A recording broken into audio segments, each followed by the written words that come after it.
자, 이야기해 보도록 하겠습니다. 우리가 이제 다 저마다 신앙을 가지고 있고, 그 다음에 그 신앙을 가지고 있다는 건 저마다 나름대로의 어떤 신학을 가지고 있다는 거예요. 그리고 그거는 하나님에 대한 어떤 관점, 생각, 믿음, 이런 것들을 우리가 가지고 있다라고 볼 수 있습니다. 그런 의미에서 이제 기독교는 이제 믿음을 굉장히 강조하죠. 믿음. 근데 우리가 이 믿음이라고 하는 말이 주요하게 등장하는 건 기독교에서 항상 이제 복음, 그러니까 구원에 있어서 예수 그리스도를 통해서 우리가 구원을 받을 수 있다라고 하는 그 믿음을 강조하는 데 있어서 이 믿음이라는 단어가 대단히 핵심적인 단어로서 이 기독교 안에 자리하게 됩니다. 그런데 이제 이 믿음이라고 하는 단어를 복음을 떠나서 이 하나님에 대한 생각이나 혹은 신학 혹은 신앙으로까지 이 믿음이라고 하는 단어를 확장하게 되면 이 믿음이라는 단어가 어떤 의미가 되냐면 절대적인 것은 없고 확실하고 명확하게 객관적으로 드러나는 것은 없다. 단지 신앙이나 신학이나 하나님에 대한 생각은 개인의 믿음이다 라고 하는 의미로 이 믿음이라고 하는 단어가 사용되게 됩니다. 그렇죠, 그죠? 과연 그 기독교의 신앙에 있어서 예수 그리스도를 믿음으로 말미암아 구원을 받는다 라고 하는 말을 할 때의 그 믿음이라고 하는 의미가 하나님에 대한 관점, 신학, 신앙이라고 하는 단계로 확장되어서 사용되는 것이 옳은가? 적절한 것인가? 라고 하는 부분에 대해서 좀 이야기를 해보도록 하겠습니다. 이게 그 말이 굉장히 어려울 수 있는데 우리가 먼저 예수 그리스도를 믿음으로 말미암아 구원을 받는다라고 하는 것을 좀 명확하게 이야기를 해볼 수가 있습니다. 뭐냐면 우리가 믿음이라고 하는 것은 신뢰라고 하는 것이고 우리가 저도 이제 설교 때 이야기를 했었고 여러 차례 살펴보았지만 이것은 예수 그리스도께서 나를 대신하여 죽으심으로 말미암아 내가 이제 죄 사함을 받았다, 죄값을 치루었다 라고 하는 의미를 수용하고 받아들인다는 의미, 그리고 그것을 나도 받아들일 뿐 아니라 하나님 또한 받아들이고 있다라고 하는 것을 신뢰한다는 의미에서의 믿음입니다. 그러니까 사실 이때의 믿음이라고 하는 것은 그냥 개인적이고 주관적인 의미를 포함하지만은 그거보다도 조금 더 포괄적인 의미로서의 믿음, 그러니까 신뢰, 받아들임, 수용이라고 하는 의미의 믿음이라고 하는 것을 우리가 알 수 있습니다. 그러니까 이것은 저마다의 어떤 생각마다 다 다르다라고 하는 의미의 믿음이 아니라는 거죠. 복음에 있는 믿음이라고 하는 거, 그죠? 이것은 오히려 절대적인 의미의 믿음이죠. 뭐냐면 사실을 사실로 받아들여라. 사실을 사실로 내가 수용하는 것, 인정하는 것. 그것을 이제 우리의 믿음이라고, 복음에서 이야기하는 믿음이라고 간단하게 이야기를 할 수 있을 것 같습니다. 그러나 이제 좀 아까 우리가 살펴봤듯이 이것이 확장된 의미로서 하나님에 대한 생각, 어떤 신학적인 입장, 그리고 개인의 어떤 신앙에 있어서도 믿음으로 말미암아 내가 개인의 신앙을 갖는 거고 신학을 갖는 거고 하나님에 대한 알을 내가 견지하고 있는 것이다 라고 말해야 하는가? 기독교에서 그렇게 말해야 하는가? 근데 그렇게 말하는 순간 이 믿음이라고 하는 의미가 복음에서 말하는 믿음의 의미와는 용례가 달라지게 됩니다. 이것은 뭐냐면 어떤 주관적이고 상대적인 의미, 그러니까 어떤 것에 대립되는 거냐면 확실한 암과 대치되는 의미로서의 믿음이라고 하는 단어로 우리가 사용하게 됩니다. 그러니까 이건 명확하고 과학적으로 눈에 보이듯이 이렇게 드러나는 것이 아니고 이 하나님에 대한 것이나 신학에 대한 것이나 신앙에 대한 것은 다 믿음이다. 개인의 믿음이다. 내가 이것을 고수하고 고집하고 하는 그런 믿음이다. 그러니까 아까의 복음에서의 믿음이라고 하는 것은 그런 게 아니었죠. 그것은 수용의 믿음이었어요. 수용. 그러나 여기에 와가지고 이 믿음이라고 한다는 수용이 아니고 이게 내가 고집하는 것. 단순히 받아들임의 의미가 아니고 저마다 각자 받아들임이 다 다른데 내가 그것을 선택하는 것의 의미입니다.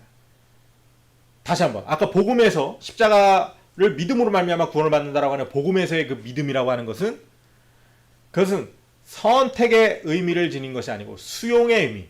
나에게 이미 그것이 제시되었고 그러한 현실이 나에게 제시되었고 내가 그것을 받아들이고 수용하는 의미로서의 믿음이라고 한다면은 여기서의 믿음이라고 하는 것은 저마다의 다른 믿음을 전제하는 입장에서 개인의 주관성을 좀 강조하는 의미로 믿음이라고 하는 것이 좀 사용이 된다.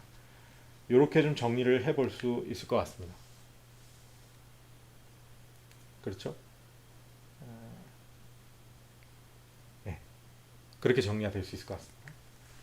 그러니까 뭐 흔히 하나님에 대한 이해다. 그러면 뭐 이런 게 있죠. 하나님께서 세상을 뭐 7일 만에 창조했다. 뭐 7일 창조설. 그것에 대한 믿음이 그리스도인들에게 필요한가? 그건 말 그대로 믿음이죠. 그죠? 그거는 왜냐하면 개인의 주관적인 믿음입니다. 증명과는 오히려 반대될 수 있는 개인의 주관적인 믿음이죠. 근데 그러한 믿음이 과연 기독교에 합당한 믿음인가? 라고 볼 수 있죠. 뭐 신학적인 입장도 마찬가지죠. 어떤 특정한 신학적인 입장이 있다. 뭐 누구는 칼빈주의고 누구는 뭐 알미니우스주의고 뭐 이렇게 했을 때 나는 어떠한 신학적 입장을 견지한다라고 하는 것은 어디까지나 개인의 믿음이다 라고 보는 거. 그 다음 신앙도 마찬가지. 내가 어떠한 신앙을 가지고 있다. 나는 뭐 종말론적인 신앙을 가지고 있다. 나는 뭐 사회적인 어떤 뭐 사랑의 신앙을 가지고 있다. 실천적인 신앙을 가지고 있다. 라고 했을 때 그러한 신앙이 저마다 다르다 라는 것을 전제함으로써 말미암아 그러한 어떠한 신앙을 견지하는 것은 개인의 믿음이다 라고 하는 거죠. 그런 것이 과연 기독교 신앙에 적절한가? 벌써 이렇게 복음에서의 말하는 믿음과 신앙과 신학 하나님에 대한 믿음을 대치시키는 것만으로도 이 믿음이라고 하는 용례가 상대주의적으로 사용될 때 이게 기독교에 별로 적절하지 않은 것 같은 느낌적인 느낌을 주게 됩니다. 구체적으로 그것이 어떻게 다른 건지. 그렇다면 기독교적으로 하나님에 대한 생각, 신앙, 그리고 신학을 구성하는 데 있어서 우리가 어떠한 길을 가야 되는가를 오늘 좀 살펴보도록 하겠습니다. 이게 어떻게 보면은 어려운 이야기일 수도 있고 그렇지만은 사실은 이 기독교, 특히 현대 한국 기독교에서 대단히 잊혀지고 있는 어떤 그 부분이라고 생각이 듭니다. 먼저는 우리가 그 기독교의 하나님에 대한 이야기를 좀 해봐야 됩니다. 기독교의 하나님은 누구인가? 우리가 신학, 신앙이라고 하는 것을 이야기할 때 항상 전제되는 것은 모든 기독교뿐만이 아니고 모든 종교에서 전제되고 있는 것은 어떤 신에 대한 관념입니다. 그죠? 뭐 거기엔 다양한 게 있죠. 범신론, 그다음에 유일신론, 조금 더 확장되면 범제실론, 이런 것들이 있죠. 다실론, 다양한 신론이 존재합니다. 어떤 신적 존재를 상정하기 때문에 종교가 될 수 있는 거죠. 그죠? 만약에 신이 없다. 그리고서는 어떤 종교라고 하는 것이 가능하냐? 우리가 명시적으로 신이라고 부르지는 않지만 어떤 신적인 어떤 배경이 되는 그러한 이론들은 있을 수밖에 없습니다. 예를 들면 우리나라 유교 같은 경우에 신이 없지 않습니까? 그러나 유교에 왜 신이 없습니까? 신이 있죠. 어떤 신이죠? 인의예지. 혹은 유교에서 성리학 들어가면은 온 우주는 리와 기로 구성되어 있다. 그 리와 기라고 하는 그 어떤 이론, 그런 것들이 다 어떤 유교를 종교화시킬 수 있는 어떤 요소들인 거죠. 그죠? 다양합니다. 그런 것들은. 그리고 현대 성교학에서는 북한의 주체사상 이런 것도 하나의 종교로서 분류를 하거든요. 그런 것도 거기에 왜 신이 없지 않습니까? 신이 있죠. 왜? 거기에. 그죠? 자기의 우두머리 되는 사람들, 그 사람들 액자도 집에 걸어놓고 이렇게 신격화 시키잖아요. 그러니까 그러한 어떤 신에 대한 관점이 항상 전제가 되어 있죠. 그렇다면 기독교의 신을 우리가 굳이 구태여 내가 선택하고 믿는다 라고 했을 때 우리가 그러한 주관적인 믿음으로서 기독교의 신도 상정되어 있는 것인가? 다른 신과 기독교의 신 사이의 차이점은 어디까지나 개인의 믿음이다, 우리의 믿음이다 라고 이야기를 해야 하는가? 이게 그렇지 않음에도 불구하고 현대 한국교회가 이런 것들을 잃어버렸기 때문에 마치 당연히 그래야만 하는 것 같은 생각이 들죠. 근데 절대 그렇지 않습니다. 기독교의 신이라고 했을 때 그 신이라고 하는 개념 자체는, 하나님이라고 하는 개념 자체는 이미 구약 성경에서부터 명시적으로 어떠한 하나님이다 라고 전제되어 있는 하나님이 아니에요. 흔히 우리가 기독교 하나님을 유일신 하나님, 천지를 창조하신 하나님 뭐 이렇게 이야기합니다. 유일신. 그 다음에 천지를 창조하신 하나님, 창조주 이렇게 이야기를 합니다. 이게 다른 신과는 다르다는 거예요. 그러니까 이것은 기독교의 어떤 독특한 신관으로서 이야기될 수 있다라고 이야기를 합니다. 그러나 이게 무슨 뜻이에요? 유일신이라고 하는 게 무슨 뜻입니까? 다른 신은 다 거짓말이고 하나님만 유일한 신이다라는 뜻이에요. 맞죠? 그죠? 근데 그게 무슨 뜻이냐고요. 그게 다른 신은 다 거짓말이고 하나님만이 유일한 신이다 라고 하는 말이 무슨 뜻이냐, 그 말이. 벌써 그 유일신이라고 하는 말 자체에 뭐가 들어있는 거예요? 다른 종교에 대한 배제가 들어가 있죠. 근데 여러분 보세요. 다른 종교에 대한 배제가 들어가 있는 신관이 상대주의적일 수 있는가? 자, 그러니까 유일신이라고 하는 의미를 우리가 모르는 거예요. 단순히 다른 신들은 다 거짓말이다 라는 의미에서 유일신을 이야기하는 것은 굉장히 초보적인 단계에서 이야기하는 겁니다. 필연적으로 그것이 유일신이 유일신 될 수 있는 것은 가장 근원적인 존재라는 의미를 여기 유일신이라고 하는 단어에서 함의하고 있는 거예요. 근원이라고 하는 것은 뭐예요? 하나죠. 근원은 하나예요. 두 개면 그 두 개의 근원이 있어야 되겠죠. 백그라운드. 그죠? 그러니까 어디까지나 장은 하나인 거예요. 장. 이 장의 개념도, 그러니까 이게 유일신이라고 하는 개념 자체가 벌써 기독교에서 이런 의미를 함의하고 있고, 구약 성경에서도 사실 이러한 의미들이 여러 차례 등장합니다. 다양한 시적 표현들로 등장하기도 하고 여러 가지로 등장을 해요.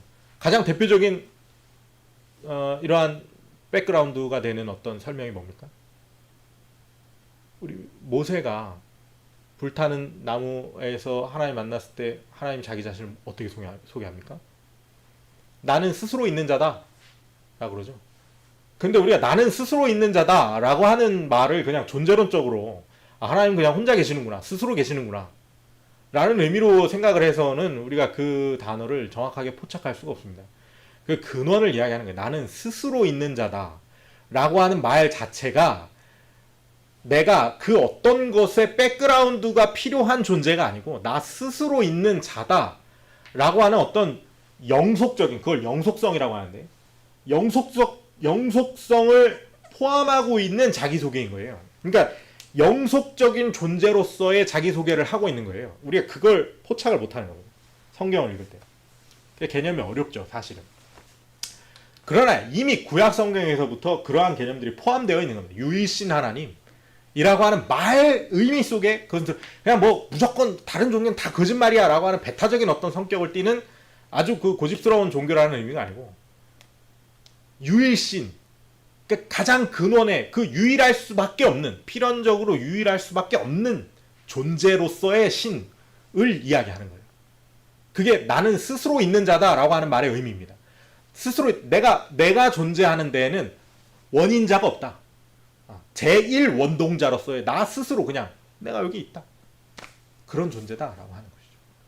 그러면서 하나님 모세한테 뭐라고 설명해요? 나는 다윗의 하나님, 야곱의 하나님, 다윗의 하나님 맞죠? 야곱의 하나님, 이삭의 하나님, 그 다음에 뭐 요셉의 하나님, 뭐 이렇게 설명하죠. 그것을 전해라라고 하죠. 그 말은 무슨 말이냐면, 어떤 세대를 초월해서 내 특정한 어떤 시간에 국한되어 있는 것이 아니고, 시간과 세대를 초월해서 모든 세대의 신이라고 하는 의미를 추가적으로 전달하고 있는 겁니다. 그러니까 그 소개 자체에 굉장히 신학적인 의미가 들어가 있어요. 그러니까 여러분들이 그런 그 특히 구약 성경을 읽을 때는, 신약에는 신학이 이미 등장하니까 직접적으로. 근데 우리가 구약 성경을 읽을 때는 구약 성경의 내러티브에 너무 함몰되는 바람에 그 내러티브 이면에서 이 내러티브를 통해서 정확하게 하나님께서 전달하고자 하는 의미가 무엇인가? 더 구체적으로는 이 텍스트가 어떠한 의도를 가지고 지금 여기에 기록되어 있는가를 보지 못하는 거예요. 너무 내러티브에 함몰되어 있다 보니까. 그래서 그 대목을 읽을 때도 이 모세가 참 그 신기했겠다. 나무가 불에 타는데 나무가 안 없어지네 막 이러면서 하나님 그냥 나는 스스로 있는 자다 그랬구나. 그거는 뭔가 그 하나님의 이름이 거기서 비롯됐나 뭐 이런 식으로 그냥 신기하게 생각하고 넘어갈 수 있죠. 그게 뭐 무슨 뜻인가 하고 넘어갈 수 있어요. 그러나 그 말은 직접적으로 신학을 전달하고 있는 겁니다.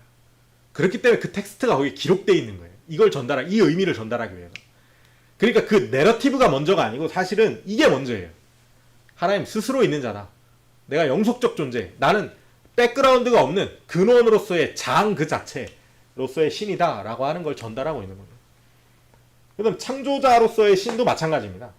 구약성경에서 하나님 세상을 창조했다고 하나님이 세상을 창조했구나. 그래서 우리가 뭐 7일 창조설을 고수해야지만이 믿어야지만이 뭐 그리스도인이고 참 그리스도인이고 그렇게 생각하는데 여러분 그건 이방신입니다. 그건 기독교의 신이 아니에요. 7일 창조설을 믿는 신은 그건 기독교의 신이 아닙니다. 그건 여러분 분명히 아셔야 돼요. 아까 말씀드린 똑같아요. 그 내러티브에 함몰되면 안 됩니다. 왜 그것이 거기에 기록되어 있는가? 를 생각하셔야죠. 모세는 왜 그걸 거기에 기록했는가? 하나님은 더 나아가서 모세에게 왜 그것을 거기에 어떤 의도를 가지고 그 내러티브를 그 7일 창조라고 하는 6일 창조라고 하는 내러티브를 거기에 기록하고 있는가? 라고 하는 것은 그게 먼저 아닙니까? 사실은 그죠? 우리가 모든 텍스트를 읽을 때 다 그렇게 읽습니다. 그죠? 마찬가지로 여기서도 창조주라고 하는 것은 만물의 창조주. 그것은 뭐냐면 모든 것의 원인과 질서로서의 신을 상정하고 있는 거예요. 이미 구약성경 처음에 첫 페이지부터 태초라고 하는 말에 함의되어 있는 의미가 그겁니다. 그러니까 우리가 창조하기 전에 하나님은 뭐 하고 계셨어요? 라고 생각하잖아요. 그죠? 그러니까 그거는 그렇게 생각하면 안 되죠. 왜? 창조 이전이라고 하는 것도 이미 거기에 뭘 상정하고 있냐? 시간을 상정하고 있는 거죠. 그러니까 우리가 그 창조 이전을 물을 수가 없어요. 그건 이미 그 질문 자체가 모순입니다. 시간이 없었던 때에는 어떤 시간이었어요? 라고 묻는 거하고 똑같아요. 시간이 없었던 때라며. 근데 뭐 어떤 시간을 왜 또 물어? 그게 말이 안 되는 거죠, 그건. 그죠? 그러니까 그렇게 질문할 수가 없는 거야. 하나님께는 그냥 창조 이전이 아니고 하나님의 영원한 그 현재. 이렇게 정의를 하죠. 아우구스티누스는 영원한 현재로서 정의를 하는데 어쨌든 하나님의 그 창조, 근데 아우구스티누스의 그 영원한 현재 개념은 현대 신학에서도 대단히 큰 그 핵심으로 자리하고 있는 개념입니다. 현대 신학에 와서도. 그러니까 그 창조주로서의 하나님도 그러한 하나님입니다. 근데 이 얘기를 왜 하느냐, 제가 지금. 아까 처음에 얘기했더니 우리가 어떠한 신을 믿느냐, 창조주로서의 신, 유일신의 신을 믿는 것은 우리의 믿음이다 라고 생각하는 것이 틀렸다는 얘기입니다. 그건 우리의 믿음이 아닙니다. 그것을 우리가 그냥 단순히 믿을 수도 있죠. 그냥 그건 믿을 수도 있지만은 기독교의 신하고 우리가 그냥 단순히 받아들이고 믿는 그 주관적인 의미로서의 그냥 맹목적인 믿음하고는 분명히 차이가 있다는 말씀을 드리는 거예요. 기독교의 신은 그렇게 믿음으로 소급되는 신이 아니고 필연적으로 존재할 수밖에 없는 신을 상정하고 있는 거예요. 필연적으로 존재할 수밖에 없는 신. 자, 유일신, 영속자, 그 이전이 없는 신. 그 제일 원동자로서의 신을 이야기하고 있죠. 그죠? 그건 필연적인 거예요. 왜? 이 세상에 존재하고 있으니까 지금 여기 내가 존재하고 있잖아요. 그죠? 그게 필연적인 겁니다. 그 다음에 창조주로서의 신. 이 세상이 지금 여기 창조돼서 존재하고 있잖아요. 그죠? 그러니까는 그것도 마찬가지로 필연적인 신입니다. 그러니까 기독교의 신은 다른 종교의 신하고 확연한 차이를 보이는데 그것은 뭐냐면 다른 종교의 신은 내러티브를 바탕으로 해서 어떤 이야기를 바탕으로 해서 상정되는 신이라고 한다면은 기독교의 하나님은 상정되는 신이 아닙니다. 이것은 근원으로서의 필연적인 신입니다. 필연적인 신. 그러니까 기독교의 신은 필연. 그러니까 이건 믿음이 아니에요. 믿음, 우리가 주관적으로 그냥 그걸 믿는다라고 하는 개념이 아니고 있을 수밖에 없는 존재. 우리의 믿음보다도 더 근원에 있는 어떤 우리의 존재 자체가 이미 함의하고 있는 어떤 이 현실 자체가 이미 그 이전에 함의하고 있는 어떤 층위에서의 존재.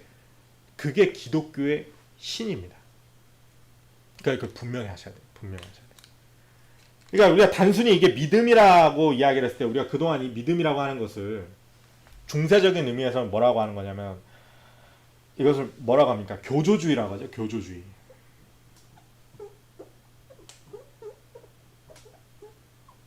이걸 뭐라고 하냐면은 도그마티즘이라고 하는데 도그마티즘, 교조주의, 영어로는 도그마티즘이라고 합니다.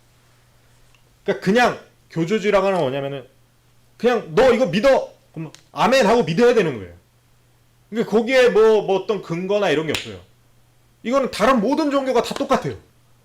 모든 종교 그냥 그거 믿어, 그렇대라고 내러티브가 전달이 됐어요. 위로부터 뭐 신화를 통해서 어떤 이야기를 통해서 뭐 전통을 통해서 그 종교의 어떤 전통을 통해서 이런 신이 있어 이야기했어요. 그러면 아 그렇구나 그냥 그걸 받아들여야 돼요. 그게 교조주의입니다. 기독교 외에 다른 모든 종교는 그런 식의 신관을 가지고 있습니다. 근데 기독교의 신은 그게 아닙니다. 그러니까 여러분 변증학이라고 하는 다른 종교에는 없어요. 변증이라고 하는 말 자체 다른 종교에는 없습니다. 기독교에만 있는 말이에요. 변증학. 여러분 어디 가서도 변증학이라고 검색해 보세요. 기독교 이야기만 나오는 거예요. 변증학은. 신존재 변증 이런 것들. 요즘엔 다른 종교에서도 기독교의 신존재 변증을 모방해서 이야기를 하기도 해요. 어떤 곳에서는. 근데 그렇게 모방해가지고서는 자기네들이 이야기하는 신까지 도달할 수가 없어요. 중간에 단절이 생깁니다. 어느 순간부터는 다른 종교에서는 아무리 기독교의 합리적인 신관을 모방하고 싶어도 자기네들의 신학을 구축하기 위해서 어느 순간 이 단절이 필요합니다. 논리적 단절이 있어요. 그래서 그냥 교조적으로 받아들여야 되는 순간들이 있습니다. 다른 종교에는, 다른 모든 종교에는. 기독교는 그렇지가 않아요. 기독교는 필연적으로 있는 신으로부터 필연적인 복음까지 도달합니다. 중간에 논리적인 비약이 없이.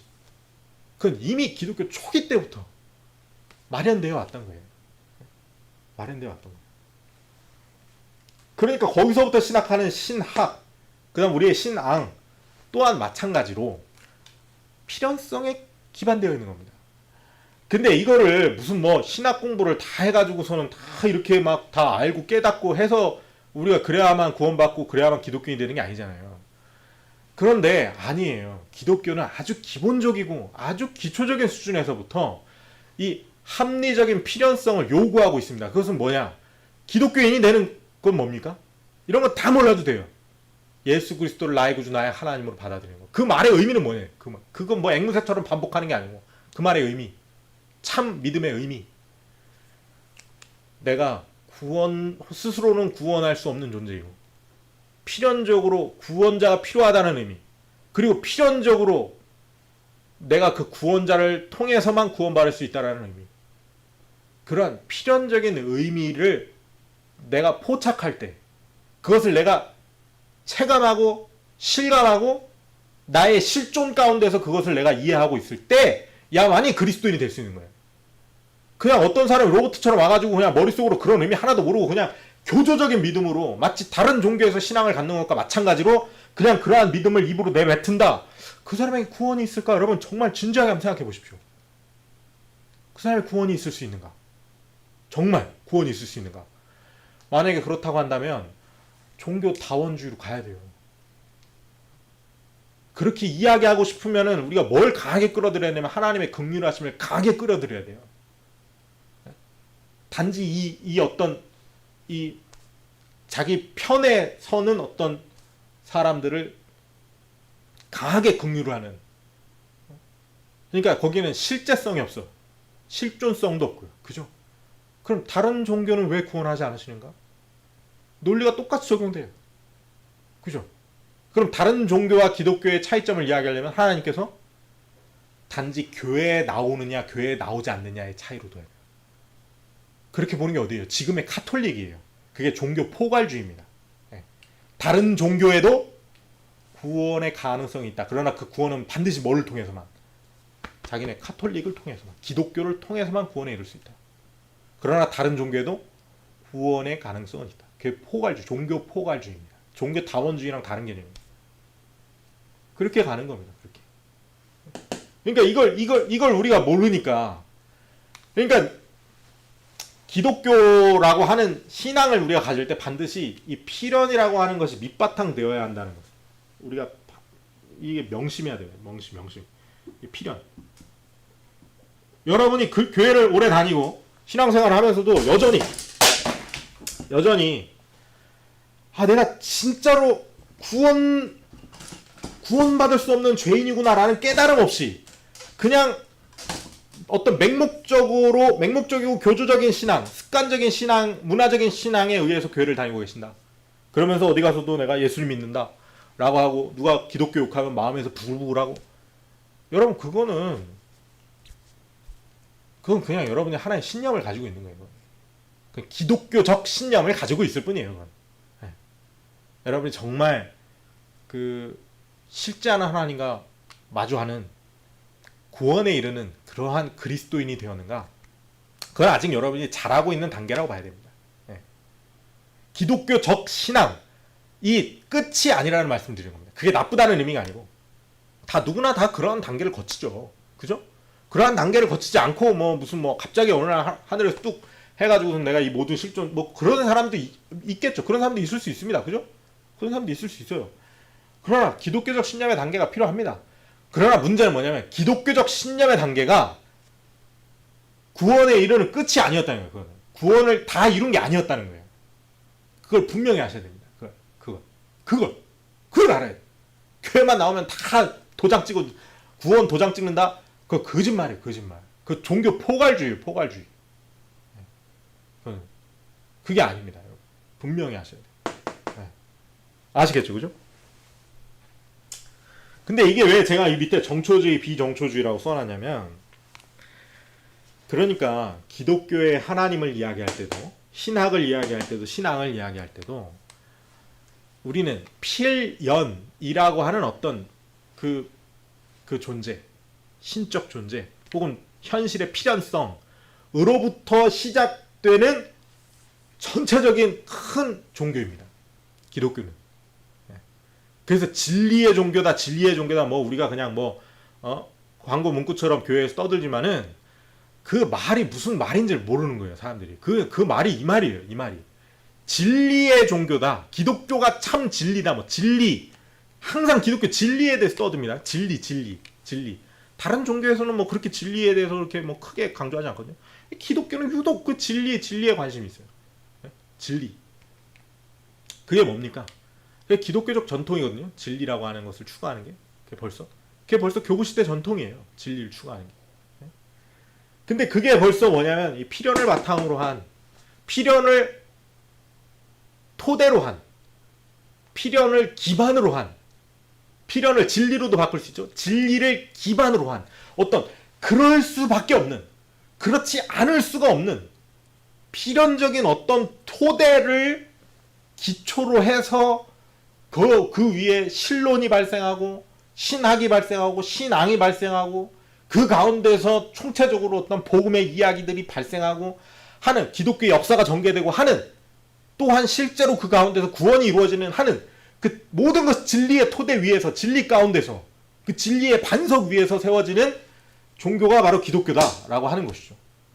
그러니까 이제 분명히 좀 윤곽이 잡히실지 모르겠습니다. 기독교를 믿는 것은 그냥 기독교의 하나님을 믿는 거, 기독교의 신앙하는 그건 하나의 믿음이다, 이렇게 이야기하는 게 적절한 것 같습니까? 이제도? 아니죠. 이제 좀 아시겠죠? 조금 아시겠습니까? 이제 그게 적절한 게 아닙니다.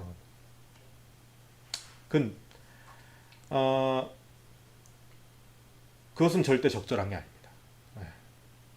그러니까 그걸 분명히 아셔야 되고, 그래서 그 토대라고 하는 것을 우리가 이제 파운데이션이라고 하니, 영어로 파운데이션. 그래서 그 토대 위에서, 필연 위에서 어떤 논의가 진행되는 것을 그 파운데이셔널리즘이라고 이야기를 하고, 이것을 한국에서 번역을 할 때는 이 토대주의, 그다음에 정초주의, 요렇게 번역을 많이 합니다. 거의 번역을 두 가지로 동시에 해요.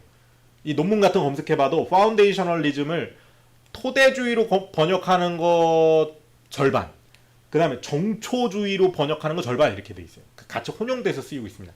같은 말이에요. 그러니까 정초주의, 토대주의. 근데 토대주의가 조금 더 직관적으로 좀 번역에 와닿긴 하죠. 그죠? 정초주의라고 하는 것은, 그러니까 정초되었다는 거예요. 우리가 뭐가 정초되었다라고 하죠. 그래서 그것이 어떤 진리의 필연의 정초 위에서 세워지는 어떤 논의들. 그래서 그걸 정초주의라고 하는. 그러니까 기독교는 이 정초주의, 이 파운데이셔널리즘에 포함되어 있는 겁니다. 아시겠죠? 근데 이걸 우리가 그 펀더멘털리즘이라고 있어요. 그걸 근본주의라 그래요. 펀더멘털리즘. 그 펀더멘털리즘의 근본주의는 그건 교조주의의 토대 위에서 세워진 겁니다. 교조주의에서 파생되는 게 근본주의예요. 근본주의. 그러니까 여러분들이 이거 두 가지를 혹시 책을 읽으실 때 구분하셔야 됩니다.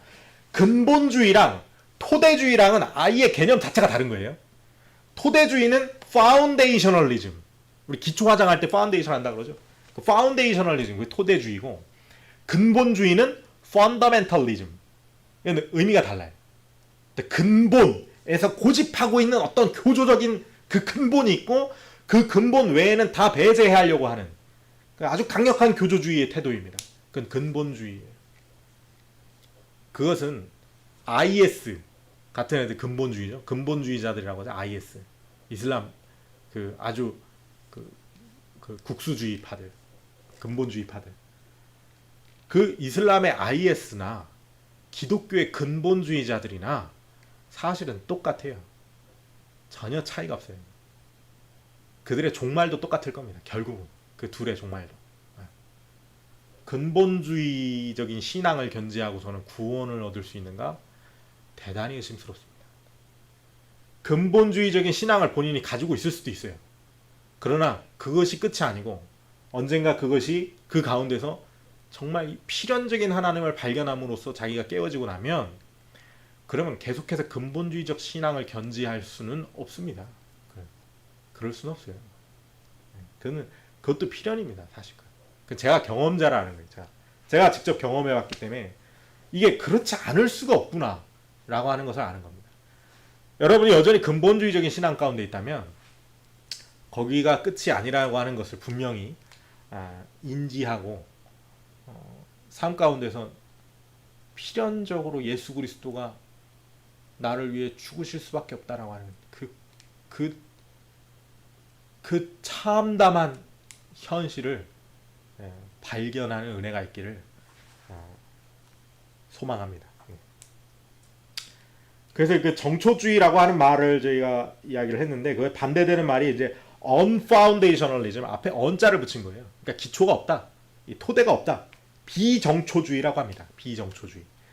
이걸 이제 그 뭐라고 하냐면은 이 어떤 그 이야기를 우리가 논의를 하는 데 있어서 필연적인 것을 토대로 하지 않는다는 거예요. 이 비정초주의는 사실 필연적인 것을 토대로 하지 않는다라고 하는 것을 넘어서서 필연 자체를 부정합니다. 세상에 필연이 어디 있어? 라고 하는 생각에서 비롯되는 게 이 unfoundationalism입니다. 비정초주의. 그러니까 정초주의와 완전히 정반대죠. 그래서 이것은 뭐냐면은 이 세상을 인식하고 이 세상을 바라보고 어떤 믿음을 갖거나 뭐 신앙을 갖거나 하는 모든 것은 다 어디로부터 출발하는 거냐면 나의 관념으로부터 출발한다는 거예요. 내 주관으로부터 출발한다는 거예요. 근데 내 주관은 뭡니까? 그게 필연입니까? 내 주관은 우연이죠. 내가 이 세상에 딱 깨어났다는 거 하는 것부터가 이미 거기서 필연을 찾기가 대단히 어렵습니다. 하나님께 섭리 가운데 나를 이 세상에 계획하셨다라고 말하는 것은 우리가 이미 생각하고 있는 배경 하에서 그렇게 이야기를 하는 거니까 그것도 나의 믿음이에요. 그거. 그냥 어디까지나. 그죠? 그게 필연이 될 수는 없다고요. 그걸 어떻게 증명할 거예요? 그건 나의 믿음이지. 그죠? 그러니까 그게 비정초주의예요. 비정초주의는 뭐냐면 그러니까 그런 필연 같은 건 없다는 거예요. 그런 필연 같은 건 없고 따라서 그렇기 때문에 일단 가장 우리가 이야기할 수 있는 논의의 가장 기초는 어떻게 마련된다? 나의 믿음으로서 마련될 뿐이다. 그러니까 이 비정초주의적 입장에 있는 사람들은 모든 것의 기초는 다 뭐예요? 합의된 믿음이에요. 합의된 믿음. 합의된 믿음. 그게 비정초주의입니다. 그러니까 거기서 상대주의가 파생되는 거예요. 비정초주의에서 상대주의가. 자, 근데 이게 어떤 부분에 있어서 그러면 이게 틀린 것 같아요. 비정초주의라고 하는 것이. 자, 보십시오. 비정초주의라고 내가 이야기를 하고 있죠. 그냥 내가 그 이해가 됩니다. 우리가 비정초주의 입장 이해 못할 게 없어요. 비정초주의 입장은 모든 것은 다 나의 어떤 생각으로부터 시작되는 거고 내가 생각이 발생한다라고 하는 것조차도 그게 어떻게 그 가운데서 어떻게 필연을 찾을 수가 있는가? 뭐 어떤 것도 증명할 수 있는 것 없이 다 결국은 묻고 묻다 보면 다 결국은 끝에는 다 그냥 믿음이지 뭐 라고 생각하는 생각이죠. 근데 이건 뭐냐면 이 더 큰 걸 생각할 수 없는 거예요. 그건 뭐냐면 메타인지 능력이라고 하는 이걸 이 메타인지 능력이 없는 상태에서만이 이 비정초주의가 될 수 있어요. 왜 그러느냐? 한마디로 이것의 오류를 지적할 수 있습니다. 뭐냐면 너가 지금 거기에 있잖아. 거기에 있잖아. 자, 너의 생각이 지금 거기에 있잖아. 존재하고 있잖아. 그럼 그 존재하고 있음, 그 있다 라고 하는 것은 그건 의심할 수 있는 사실이고 의심할 수 없는 사실. 그건 의심할 수가 없는 사실이죠. 그죠? 데카르트가 제일 성찰해서 하는 거 아닙니까? 코기토 에르고 숨. 코기토 에르고 숨. 한마디로 비정초주의를 까는 거. 한마디로 코기토, 이건 라틴어인데 코기토 에르고 숨 이렇게 하죠. 영어로는 I think therefore I be. I think therefore I be. 나는 생각한다. 고로 존재한다. 그러니까 나는 생각한다. 그것은 나는 존재한다는 것이다. 그게 있잖아요. 지금 내가 여기 있다. 데카르트가 거기서부터 출발하는 거거든요. 그 의심할 수 없는 필연적인 사실. 그러니까 비정초주의가 자기네들이 토대가 없다라고 말을 하는 순간 거긴 벌써 뭐예요? 거긴 토대가 있죠. 토대가 있어요. 토대가 없다라고 하는 것이 진짜 토대가 없으려면은 그럼 토대가 없다라는 말은 어떻게 하는 거예요? 그것도 합의된 거네.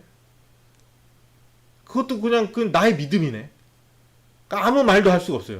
근데 이건 단순히 그렇게 얘기하면 단순히 그냥 놀리는 게 돼버리는 거고 실제로 정확히 꼬집는 거는 비정초주의자들이 토대는 없다라고 말을 하는 것은 뭘 못 보고 있는 거냐? 너희는 있잖아. 지금 너의 존재가 거기에 있잖아를 못 보고 있는 거예요. 근데 단순히 존재라고 하는 의미가 그냥 거기에 있다라고 하는 게 뭐 그렇게 얼마나 대단한 필연이라고 생각할 수 있죠. 근데 그렇지 않아요. 우리가 실제로 존재한다라고 하는 것은 뭘 의미하는 거예요? 내가 여기 있다. 그냥 내가 어느 날 눈 떠보니 나의 의식이 여기에 있다.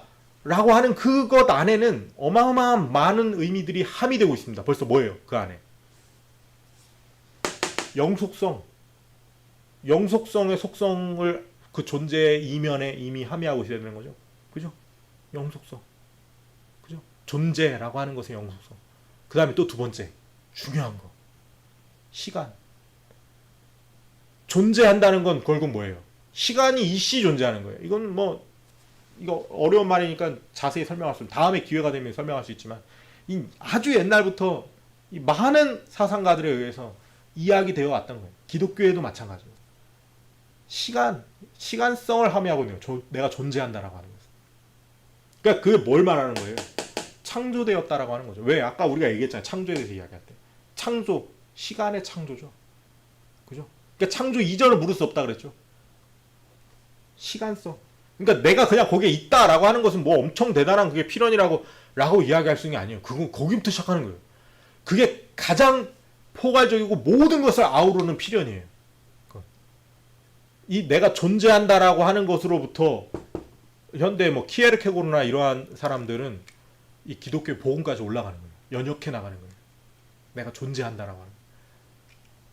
여러분 그 무서운 말입니다. 내가 있다. 여러분이 지금 거기에 있다. 여러분 지금 생각하고 있죠? 여러분 이건 무서운 말이에요. 그죠? 무신론적 실존주의자인 사르트르는 뭐라고 했습니까?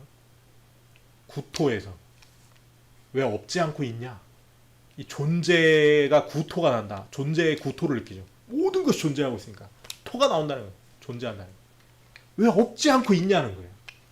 여러분 이 존재한다라고 하는 의미가 굉장히 많은 것들을 포함하고 있는 것이고 그리고 대단히 무서운 말입니다. 왜? 한 번 존재한 것은 소멸할 수가 없어요. 다음에 제가 설명할게요. 천국과 지옥에 대해서 이야기합니다. 한번 존재하기 시작한 것은 소멸이 불가능합니다. 그건 영속성을 포함하고 있기 때문에 존재하는 순간부터 그 존재는 영속성을 함의하고 있기 때문에 이건 뭐 물리학에서는 이미 밝혀진 얘기죠, 그죠? 질량 에너지 등가 법칙. 근데 이게 우리의 의식이나 영혼에도 포함되느냐? 다음에 제가 설명할게요. 결론만 말씀드리면 정확히 포함됩니다. 네, 정확히 포함돼요. 필연적으로 그럴 수밖에 없어요. 그러니까 우리가 비정초주의적인 입장은 대단히 이게 말도 안 되는 거고. 근데 왜 이걸 제가 또 이야기했냐? 정초주의와 비정초주의를 왜 얘기했냐? 아까 말했듯이 믿음, 그냥 그건 다 믿음이지 라고 이야기하는 생각, 교조주의, 더 나아가서 근본주의 다 어디에 속하냐? 비정초주의에 속하는 거예요. 왜? 은연중에 이 사람들이 뭘 기반하는 거예요? 자기네들이 믿는 그 신앙을 토대로 삼으려고 하는 거예요. 필연을 토대로 삼는 게 아니라 자기네들이 만들어낸 합의된 어떠한 내러티브를 토대로 삼으려고 하는 거예요. 그걸 절대화시키려고 하는 거예요. 그래서 뭐 교조주의 혹은 근본주의에서 절대주의라는 말도 있습니다. 절대주의. 그게 절대적인 거예요. 그거는 필연으로부터 되는 게 아니에요. 만약에 필연으로부터 정초주의로부터 어떤 필연적인 토대가 마련이 되는 거면 그걸 절대주의라고 명명할 이유가 없어요. 그죠? 그게 왜 절대주의입니까? 그걸 절대적이라고 굳이 이야기를 할 필요가 없어요. 그냥 그건 정초주의지. 필연. 파운데이셔널리즘 하면 끝나는 거예요. 근데 절대주의로 가는 건 뭐냐면은 이게 필연으로부터 그러한 토대를 마련하는 것이 아니고 그냥 무조건 6일 창조가 맞아! 라고 정초하고 나가는 거예요. 그건 그 필연적인 거예요? 아니에요. 그건 교조적인 거예요. 그러면서 그것의 근거를 어디서 찾으려고 그래요? 자꾸만 귀납적 관찰에서 자꾸만 찾으려고 그래요. 그런데 그런 게 있어요? 없어요. 그냥 자꾸 거꾸로 가는 거예요. 그러니까 이미 그 토대 자체가 주관적으로 마련된 토대이기 때문에 그것에 대한 증거를 필연에서 찾으려고 하지 않고 뭘 찾으려고 하는 거예요? 자꾸만 이 자연 만물의 아름다운 이 복잡성을 봐라. 이게 어떻게 하나님 창조하지 않고 이게 어떻게 있을 수 있냐? 이렇게 이야기하는 겁니다. 근데 그거는 여러분, 그건 귀납이에요. 귀납적인 증거를 찾으려고 하는 거죠. 어디까지나 개인의 추측이죠. 추정이 아니고 필연으로부터 연역되는 게 아니고 귀납법입니다. 우리 초등학교 때 논리학 시간에 다 배웠어요. 귀납법은 뭐다? 100% 확실한 필연에 도달할 수 있다? 없다. 어디까지나 개연적일 뿐이다. 그죠? 주머니에서 공을 꺼냅니다. 첫 번째도 빨간색, 두 번째도 빨간색, 10번을 꺼냈는데 10번 다 빨간색 공이 나왔어요. 그럼 그 다음 공도 빨간색이다? 아니다. 100% 빨간색이다? 누가 확신할 수 있습니까? 그럼 확신할 수가 없어요. 그죠? 그렇게 확신할 수가 없는 겁니다. 왜? 그건 귀납이니까. 증거를 모아서 그 증거를 토대로 해가지고 어떤 주장을 한다. 이건 어디까지 개연적일 뿐이지 진리가 아니라는 뜻입니다. 그건 이미 우리 초등학교 때 다 배웠어요. 논리학 시간에. 그건 진리가 아니에요. 기독교에서 진리라고 이야기하는 것도 그걸 이야기하는 게 아닙니다. 네. 기독교가 진리의 종교는 정초주의. 필연으로부터 그럴 수밖에 없는, 이건 그럴 수밖에 없는, 아니 내가 존재한다라고 하는 것을 어떻게 이걸 의심합니까? 내가 존재할 수도 있고 존재하지 않을 수도 있는데 라고 상정하는 것 자체가 말이 안 돼요. 왜? 그런 생각을 어떻게 하고 있어요? 그잖아요. 그죠? 그러니까 거기 그 정초, 필연으로부터 출발하는 게 기독교의 신앙이다. 자, 이 시점에서 이제 다시 처음에 이 믿음이라고 하는 것을, 기독교의 신앙을 가지고 하나님을 믿고 크리스천으로서 산다라고 하는 것은 그냥 개인의 믿음일 뿐이다. 그것은 어디까지 믿음이다. 그 궁극적인 끝에는 믿음이 있다. 아니죠. 이제 분명히 아시겠죠. 그죠? 분명히 아시겠죠. 우리의 신앙이 기독교 전통 위에 있다라고 하는 것은 이 전통 위에 있다는 걸 이야기하는 거예요.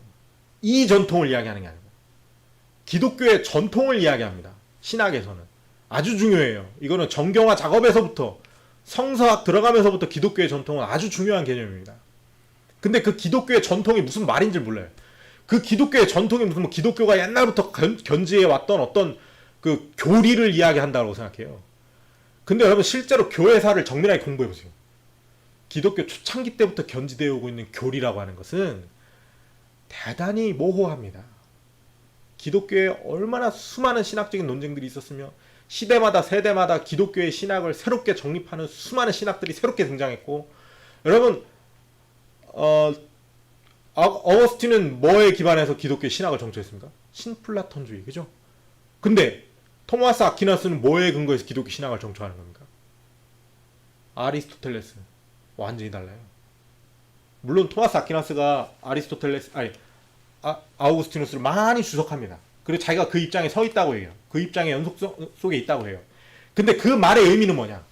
그 전통성의 의미, 기독교 전통성의 의미, 그게 이걸 이야기하는 거예요. 이거. 기독교의 전통은 뭐다? 필연으로부터 시작되는 어떤 논의, 정초주의가 바로 기독교의 전통을 이야기하는 거예요. 이걸 모르니까 자꾸만 교조주의적인 전통을 이야기하는 거예요. 무슨 말인지 아시겠습니까? 그러니까 기독교의 전통은 교리가 아니고 뭐다? 인식론이다. 인식론. 신론. 더 크게 얘기하면 신론. 그게 기독교의 전통입니다. 이걸 분명히 아셔야 돼요. 아시겠죠? 그죠? 그러니까 자꾸만 기독교의 전통을 이야기하면서 교리를 보려고 하는 거니까 자꾸만 우리가 어디로 소급되는 거예요?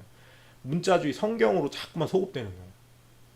그러니까 성경을 볼 때 우리가 기독교의 전통 가운데 봐야 돼요. 다시 말하면 아까 처음에 얘기했듯이, 제가 모세 이야기 할 때도 얘기했듯이, 성경의 이 텍스트가 어떠한 현실적 필연을 드러내고자 기록되어 있는 텍스트인지 보기 위해서 성경을 봐야 되는데, 성경의 텍스트를 교리화해서 그 교리가 이 성경에 어떻게 기록되어 있는지, 어떤 텍스트로 기록되어 있는지 거꾸로 보려고 하니까 이게 성경을 완전 깨꾸로 보는 게 되는 거예요. 그러니까 교조주의가 되는 거고, 그러니까 근본주의가 되는 거예요. 아시겠죠? 그죠? 자, 이게 아주 오늘 중요한 이야기였습니다. 그래서 오늘은 뭐라고 정리를 할 수가 있냐면, 우리가 하나님을 믿고, 그 다음에 신학을 배우고, 신학을 가지고 있고, 그 다음에 개인이 신앙을 가지고 있고, 그죠? 이 모든 것들은 우리가 예수 그리스도를 믿는다라고 하는 그 믿음을 적용하는 분야가 아니다. 예수 그리스도를 믿는다라고 하는 것의 그 믿음은, 그것은 실천적이고 결론적인 부분에 있어서의 믿음을 이야기하는 거예요. 실제로 내가 현실에서 이 필연을 받아들이고, 이 필연의 결론을 받아들이고 수용한다는 의미에서의 믿음으로 정리되는 거죠. 그죠? 아까 처음에 얘기했듯이. 그러나 우리의 이 믿음이라고 하는 단어를 거기 그 지점에 위치시켜 놓고 그 지점에서 그 믿음이라고 하는 단어를 사용을 해야지, 우리의 신앙 전체로 이 믿음이라는 단어를 확장시켜 버리면 그건 기독교의 외연을 벗어나는 겁니다. 분명히 아셔야 됩니다. 아시겠죠? 그죠? 그래서 우리가 다시는, 여러분들이 이 강의를 들은 이후에는 여러분이 믿고 우리가 믿고 또 제가 믿는 하나님, 그리스도인이 그리스도인답게 되는 신앙, 그 다음에 기독교라고 하는 종교의 토대는 필연 위에 서 있다라고 하는 것은, 그게 반석 위에 서 있다라고 하는 말에 어떤 깊은 신학적인 의미일 수 있습니다. 필연 위에 서 있다라고 하는 것을 여러분 분명히 인식하시고, 혹시나 그러한 신앙 가운데 서 있지 못하다면 낙심할 필요 뭐 있습니까? 아직 존재하고 있는데, 그죠? 존재하고 있는데 여러분의 현실 가운데서 필연을 발견하십시오. 그리고 지혜가 부족하거든 후히 주시고 꾸짖지 아니하시는 하나님께 구하라. 그러면 주시리라. 성령을 받고 내가 예수 그리스도의 십자가를 본다라고 하는 것은 내 이 현실에서 나의 벌레 같은 몸뚱아리에 구원받지 못할 필연성을 본다라고 하는 것과 정확히 동일한 의미입니다. 그 필연성을 발견하는 것 위에 비로소 기독교 신앙이 자리할 수 있게 되는 겁니다. 따라서 기독교는 정초주의, 파운데이셔널리즘이고, 그냥 교회에서 말하는 거, 성경에서 이야기하는 어떤 명제들을 그냥 맹목적으로 교조적으로 받아들인다. 그것은 근본주의로 향하는 길이요, 절대주의로 추락하는 길이요, 비기독교적인 길이요. 상대주의적인 입장에 동조하는 길이요. 기독교 전통에 위배되는 길입니다. 여러분 그걸 분명히 아시고 신앙생활 가운데 임하셔야 될 줄 믿습니다. 그러니까 여러분 제가 제 채널에서 뭐 서양철학사 강의도 하고 하는데 제가 지난번에도 한번 이야기 드렸죠. C.S. 루이스가 그런 말을 했습니다. 내가 C.S. 루이스 아시죠? C.S. 루이스라고 하는 사람은 아주 29살까지 지독한 무신론자였는데, 아주 지독한 유물론자였는데, 그런데 이제 어느 날 회심을 했고, 인격적으로 하나님을 만났고, 그리고 그 다음에 20세기 아주 위대한 기독교 변증가로 역변하는 아주 유명한 사람입니다. 영국 캠브리지 대학교 교수였고, 그런 사람인데, 그 사람이 자기 책에서 이런 말을 해요.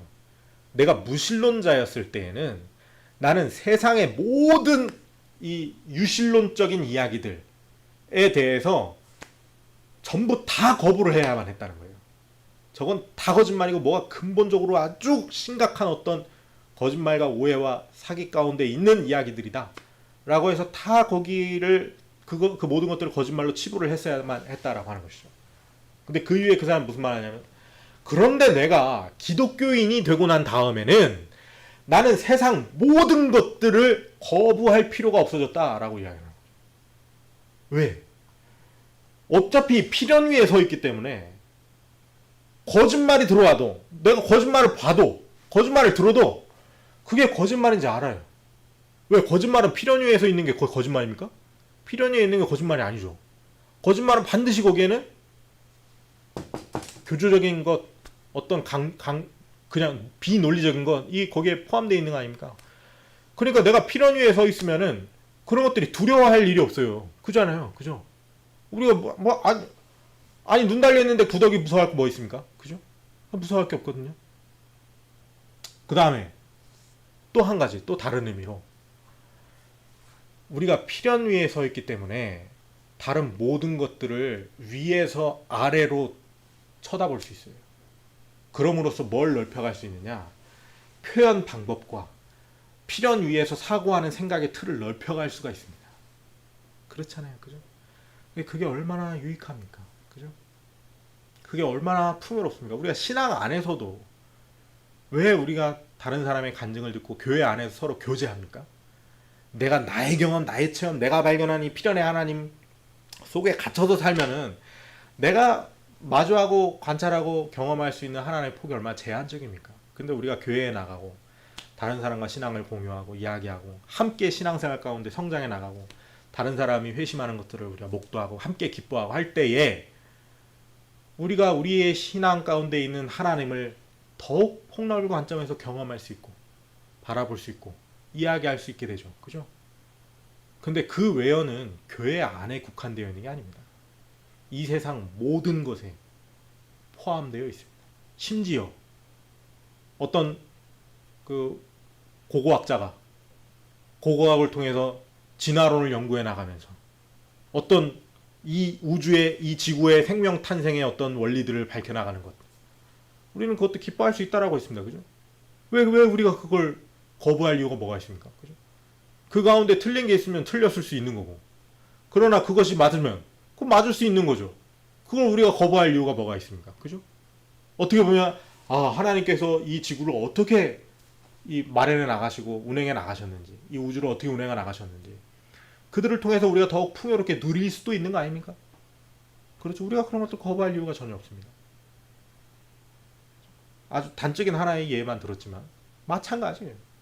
다른 종교를 이야기할 때도 마찬가지입니다. 우리가 불교에 대해서 공부할 때, 물론 우리가 구태여 불교에 대해서 공부할 이유는 없습니다. 그죠? 그럴 이유는 없지만은, 그러나 어떻게 하다 보니까 우연히 불교에 대해서 이야기를 들었다. 그렇다고 해서 그것은 뭐 완전히 사탄이고 귀신의 소리고 이렇게 생각할 이유가 전혀 없습니다. 그잖아요. 우리가 귀신을 무서워해야 됩니까? 귀신이 우리를 무서워해야 됩니까? 아니 왜 거꾸로 가는 거예요? 왜 거꾸로 가는 거예요? 우리가 거짓말을 무서워해야 될 이유가 전혀 없어요. 거짓을 일삼고 말하는 이들이 이 진리를 가지고 필연을 견제하고 있는 사람들 무서워해야지. 우리가 왜 거기다가 귀를 막고 덜덜 떨고 앉았냐고. 그건 이게 이상한 행태거든요. 그건 교조주의적 행태를 가지고 있을 때야만 그런 태도가 되는 거고, 예를 들어서 아주 깊이 있게 어떤 그 불교에 있는 산에 있는 우리 스가, 우리 스라 그러죠. 왜냐하면 목사님하고 목사님 이렇게 얘기 안 하고 목사 이렇게 얘기하니까 우리도 굳이 스님 이렇게 이야기할 필요 없죠. 그냥 스라고 하면 되는 건데, 이제 스가 이제 어떤 산에서 앉아가지고 이 어떤 필연을 근반으로 기반으로 해가지고 깊이 있는 어떤 통찰을 했단 말입니다. 근데 결국은 그 중간에 어떠한 비약은 뭐 일어나기 쉬우니까, 그거는 우리의 인지 과정 가운데 그거는 알아차리기도 어렵고 일어나기 쉬우니까 그런 비약이 있어가지고 어떤 그 불교적인 결론으로 치달았다. 그럼 우리가 그것을 통해서 그러한 통찰을 우연히 들을 때 그 사람이 어느 정도까지는 진리를 탐구했었다라고 우리가 진단해 줄 수 있던 거예요. 그죠? 아, 여기까지는 진리가 제대로 갔는데 그쯤부터 이게 틀려갔다. 왜? 우리는 자를 가지고 있으니까, 진리의 잣대를 가지고 있으니까, 카논을 가지고 있으니까 그런 것들을 금방 통찰했어요. 그 사람은 스스로는 못 깨달은 거예요. 근데 우리는 금방 그거, 아, 여기까지는 그래도 이건 나름 일리 있는 생각을 했네. 근데 3, 4가 없네. 이렇게 가는 거죠. 그죠? 그러니까 우리가 그런 것들을 두려워할 이유도 없고 거부할 이유도 없고, 또 그런 것들을 통해서 우리가 또 새로운 통찰과 새로운 생각들을 얻을 수도 있는 거고, 진리의 일면을 또 맛볼 수도 있는 거고. 그렇죠? 그런 거 아닙니까? 그죠?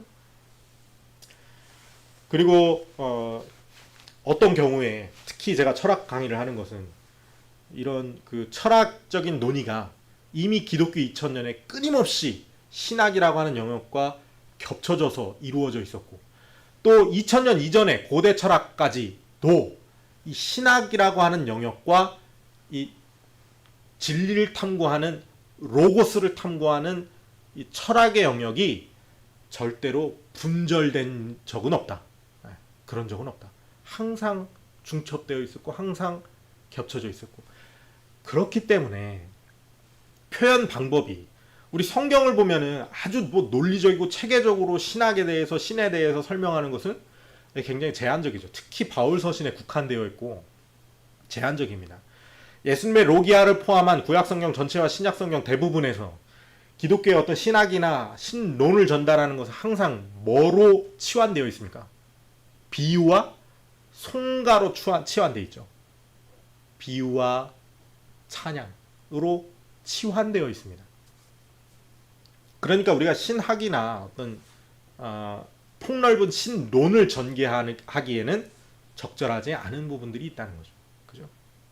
그러니까 우리가 철학에 있는 것들을 얼마든지 이용할 수 있습니다. 그러나 그런 것들을 우리가 거부할 이유가 없습니다.